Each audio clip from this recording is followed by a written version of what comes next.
एक ओर European union Bharat से free trade agreement भी चाहता है और दूसरी ओर वह भारत के लिए अब नई लिमिटेशन खड़ी करने की कोशिश कर रहा है। जी हां दोस्तों, हम बात कर रहे हैं CBAM यानी कि कार्बन बॉर्डर एडजस्टमेंट मैकेनिज्म, जो कि यूरोपीय यूनियन द्वारा बनाया गया एक ऐसा जाल है जिसमें भारत के साथ उनका कोई भी समझौता हो, उन सभी में उनके द्वारा भारत को इस जाल में फंसाने की पूरी कोशिश की जाती है, फिर चाहे उनकी कोशिश ना कामयाब ही क्यों ना हो जाए। और एक बार फिर से यूरोपियन यूनियन और साथ ही ब्रिटेन, जो कि कभी यूरोपियन यूनियन का देश हुआ करता था, जब इन दोनों देशों के साथ भारत का फ्री ट्रेड एग्रीमेंट फाइनलाइज हो रहा है, तो इन दोनों के द्वारा भारत को इसी कार्बन बॉर्डर एडजस्टमेंट मैकेनिज्म के जाल में फंसाकर भारत पर अपनी शर्तें चलाने की इनके द्वारा पूरी कोशिश की जा रही है। लेकिन भारत के कॉमर्स मिनिस्टर पीयूष गोयल जी ने इस चैलेंज को किस तरीके से अपॉर्चुनिटी में बदला है, यह बात देखने लायक है। फिलहाल फ्री ट्रेड एग्रीमेंट, जो कि ब्रिटेन के साथ फाइनलाइज हो चुका था और यूरोपियन यूनियन जल्द ही भारत के साथ फाइनल करने वाला था, उस बीच में यह कार्बन बॉर्डर एडजस्टमेंट वाला मुद्दा कहां से आ गया, ये सारी जानकारी इस वीडियो में समझते हैं। लेकिन आगे बढ़ने से पहले इस वीडियो को एक लाइक करके चैनल को सब्सक्राइब जरूर कर दीजिए। देखिए, समय जैसे जैसे बदलता जा रहा है, वैसे वैसे एक दूसरे देशों के बीच डिप्लोमेटिक रिलेशनशिप भी बदल रही है। और पहले एक समय था जब भारत इस मामले में एक बहुत ही छोटा किरदार हुआ करता था, जब पावरफुल देश भारत को थोड़ा बहुत लालच देकर अपनी झांसे में फंसा लेते थे और भारत की मजबूरी का फायदा उठाते थे। लेकिन समय बदलने के साथ भारत भी आज कूटनीतिक खेल के मामले में एक अहम खिलाड़ी बन चुका है। और अहम खिलाड़ी इसलिए बन चुका है क्योंकि भारत का व्यापार दुनिया के इतने ज्यादा देशों के कोने कोने में फैल गया है कि भारत का कोई भी प्रोडक्ट हो, वह अपनी क्वालिटी के कारण इस तरीके से पहचान बना चुका है कि आज कोई देश अपनी डिपेंडेंसी उससे नहीं हटा सकता।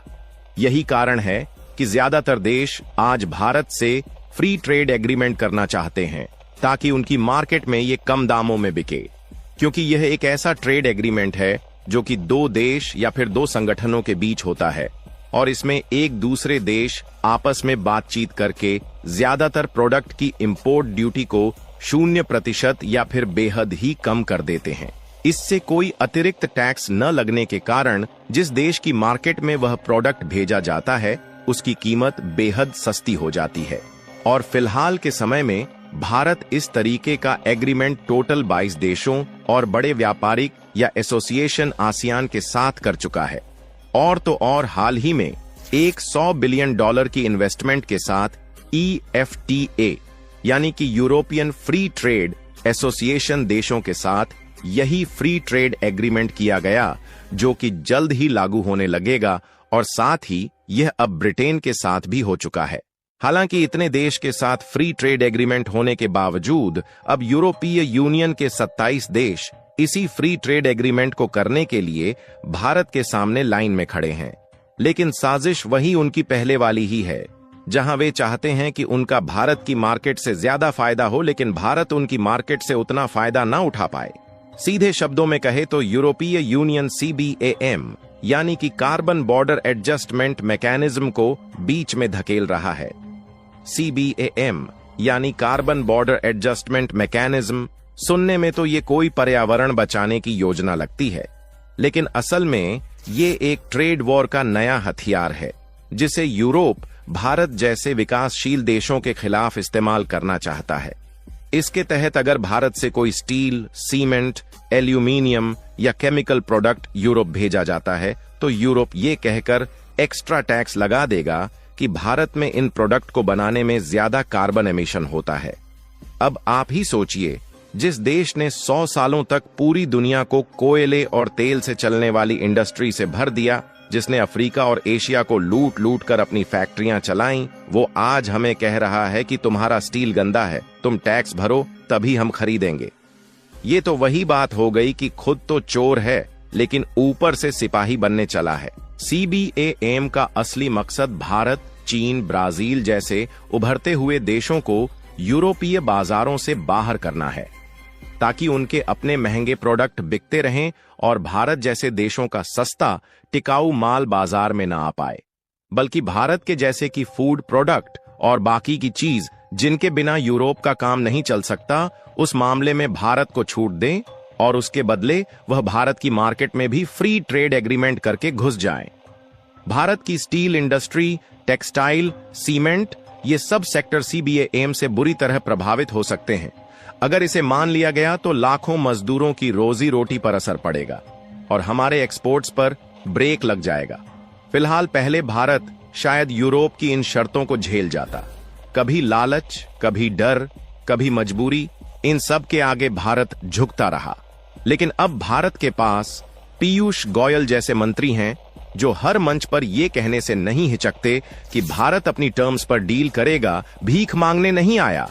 और यह खबर हाल ही में देखने को मिल रही है। इस बार भी पीयूष गोयल जी ने साफ साफ यूरोप को कह दिया कि अगर आप हम पर कार्बन बॉर्डर के नाम पर टैक्स लगाएंगे तो हम भी वर्ल्ड ट्रेड ऑर्गेनाइजेशन WTO के जरिए इसे चुनौती देंगे, और अगर हमारे उत्पादों को गलत तरीके से रोका गया तो भारत भी रिटेलिएट करने यानी जवाबी टैक्स लगाने के लिए तैयार है। और क्योंकि ब्रिटेन, जिसके साथ हाल ही में भारत का फ्री ट्रेड एग्रीमेंट हो चुका है, वह भी पहले यूरोपियन यूनियन का सदस्य रह चुका है, तो वह भी यही दिमाग लगा रहा है। और आप इंडियन है, इसके लिए शायद आपको यह जानकर दुख हो कि भारत और ब्रिटेन के बीच हाल ही में मुक्त व्यापार भले ही समझौता हुआ है, लेकिन भारत ब्रिटेन के कार्बन बॉर्डर एडजस्टमेंट मैकेनिज्म से छूट हासिल करने में असमर्थ रहा है।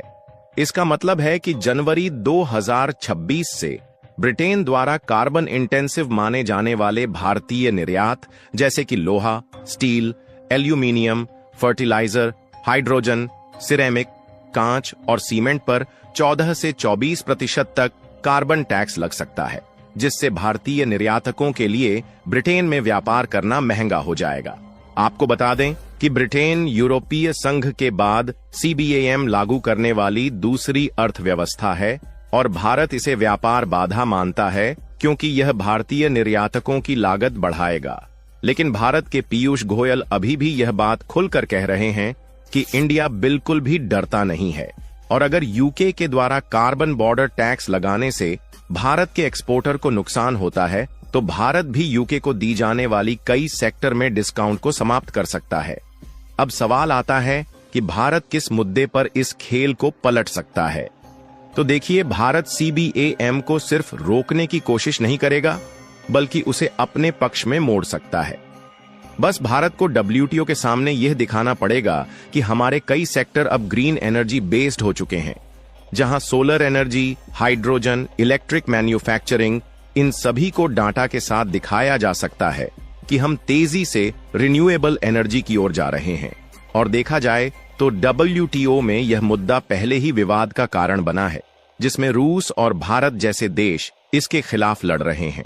फिलहाल देखना होगा कि भारत इस मुद्दे पर कैसे जीत हासिल करता है, लेकिन अभी के लिए इसको लेकर आपका क्या कहना है, अपनी राय कमेंट में जरूर बताएं। और इस वीडियो को लाइक करके अपने मित्रों तक शेयर जरूर करें ताकि उन्हें भी जानकारी मिल सके। इसी तरह और भी नॉलेजेबल वीडियो देखने के लिए चैनल को सब्सक्राइब करके बेल आइकन को ऑल पर जरूर सेलेक्ट करें।